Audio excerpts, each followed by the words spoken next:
Hello students, देखिए हम इस लेक्चर के अंदर बात करेंगे इंसुलिन की। ठीक है, तो आप ध्यान रखेंगे इंसुलिन के बारे में हम बहुत इंपॉर्टेंट पॉइंट बताएंगे और 5 मिनट की वीडियो के अंदर हम इंसुलिन को पूरी तरह से एक्सप्लेन करेंगे।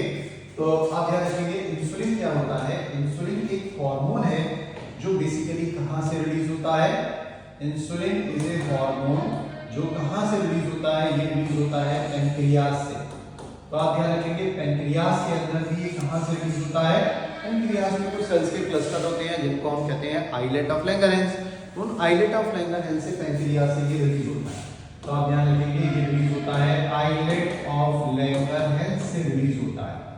तो आइलेट ऑफ लैंगरहैंस होते हैं वो पेनक्रियास का कितने परसेंट पार्ट बनाते हैं, ये लगभग 1 से लेकर 2% पार्ट ऑफ पेनक्रियास बनाते हैं। और इस आइलेट ऑफ लैंगरहैंस के अंदर बेसिकली आप ध्यान रखेंगे दो तरह की सेल्स होती हैं। एक तो इसके अंदर अल्फा सेल्स होती हैं और अल्फा सेल से रिलीज होता है ग्लूकागॉन, और दूसरी इसके अंदर सेल्स होती हैं जिनको हम कहते हैं बीटा सेल्स, और बीटा सेल से रिलीज होता है इंसुलिन।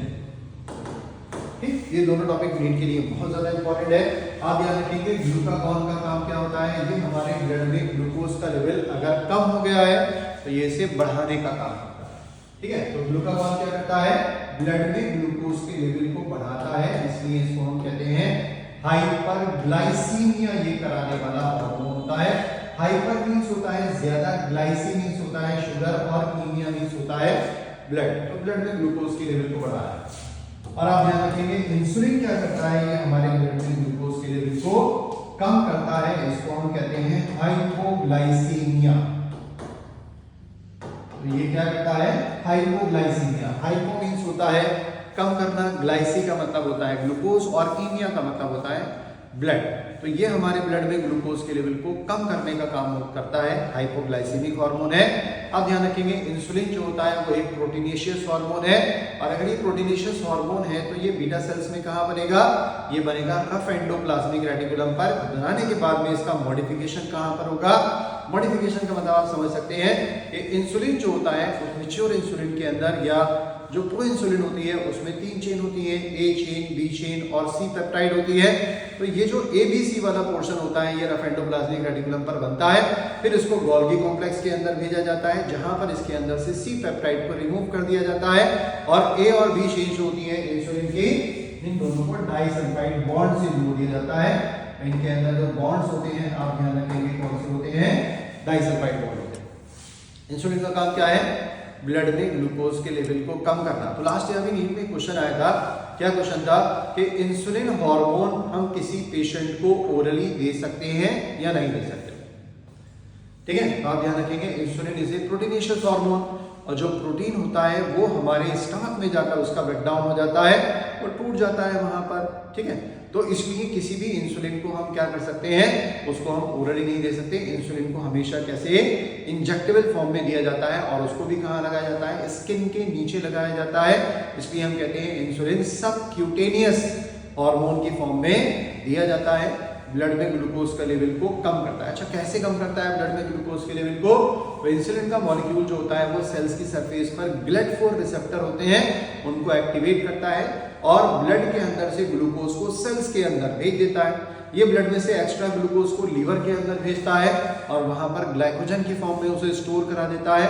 ये हमारी बॉडी के अंदर सेल्स होती हैं, उन सेल्स के अंदर भी ग्लूकोज के यूटिलाइजेशन को बढ़ा देता है, जिसको हम कहते हैं peripheral utilization of the glucose. और साथ साथ में इंसुलिन का काम क्या होता है कि ये हमारी बॉडी के अंदर प्रोटीन और फैट के टूटने से जो ग्लूकोज बन रहा था, जो हमारी सेल्स के अंदर आ रहा था, उसको भी कम कर देगा। तो ये 4 तरह से ब्लड में ग्लूकोज के लेवल को कम करता है। अब इंसुलिन की डेफिशिएंसी से क्या होता है, ब्लड में ग्लूकोज का लेवल बहुत ज्यादा बढ़ जाता है, और इंसुलिन की डेफिशिएंसी से जब ब्लड में ग्लूकोज का लेवल बढ़ जाता है, ठीक, उसकी वजह से यूरिनेशन बढ़ जाता है, थर्स्ट इंक्रीज हो जाती है, and this condition is known as diabetes mellitus. तो हम क्या करेंगे, इस कंडीशन में ऐसे पेशेंट को या तो हम ओरल हाइपोग्लाइसेमिक एजेंट दे देते हैं जो ब्लड में ग्लूकोज के लेवल को मेंटेन करती है। बेसिकली कहाँ काम करती है, सेल्स की सरफेस पर जो GLUT4 रिसेप्टर होता है उस पर काम करती है, और साथ साथ में इसका एक और काम होता है, ठीक, कि हम इंसुलिन भी दे सकते हैं इंजेक्टेबल फॉर्म में, जो क्या करता है, सेल्स के अंदर ग्लूकोज को भेज देता है, उनके यूजेज को बढ़ा देता है। एक और चीज के साथ में कंफ्यूज नहीं होंगे, एक डायबिटीज मेलाइटस होता है और एक डायबिटीज इंसिपिडस होता है। मेलाइटस में क्या होता है, इंसुलिन की कमी की वजह से ब्लड में ग्लूकोज का लेवल बढ़ जाता है, जिसकी वजह से यूरिन आउटपुट बढ़ जाता है। लेकिन डायबिटीज इंसिपिडस में एंटी डायूरेटिक हार्मोन की कमी की वजह से यूरिन आउटपुट बढ़ जाता है। इन दोनों के अंदर डिफरेंस है, आपको ध्यान रखना है। तो हमने बात करी इसके अंदर कि ग्लूकागॉन जो होता है वो हाइपरग्लाइसीमिया, ब्लड में ग्लूकोज के लेवल को बढ़ाता है। इंसुलिन क्या करता है, हाइपोग्लाइसीमिया, ये ब्लड में ग्लूकोज के लेवल को कम करने वाला हार्मोन है। तो यहाँ पर हमने बात करी इंसुलिन की। इंसुलिन को हम सिंथेटिक फॉर्म में भी बना सकते हैं। बायोटेक में आपको दे रखा है, एक अमेरिकन कंपनी थी जिसका नाम था एली लिली, उसने इंसुलिन को रिकॉम्बिनेंट डीएनए टेक्नोलॉजी के थ्रू बनाया था। अब कैसे बनाया था कि इंसुलिन की ए चेन बनाने वाली जो डीएनए था, जीन था, वो एक बैक्टीरिया के अंदर डाल दिया गया। इंसुलिन की बी चेन बनाने वाले डीएनए को एक बैक्टीरिया में डाल दिया गया। दोनों अलग अलग बैक्टीरिया के अंदर पीसीआर के थ्रू मिलियंस ऑफ चेन बनाई गई, फिर दोनों को डाइसल्फाइड बॉन्ड से लिंक कर दिया गया। It is all about insulin. तो इसमें बहुत सारी चीजें हमने जो डिस्कस करी हैं जो इंसुलिन से रिलेटेड है और जी नीट के लिए बहुत इंपॉर्टेंट है, आपके बोर्ड्स के लिए 11th के लिए इंपॉर्टेंट है। इस चीज को ध्यान रखेंगे। आगे हम अगली वीडियो के अंदर नेक्स्ट चीजों को कंटिन्यू करेंगे। Till then thank you very much students.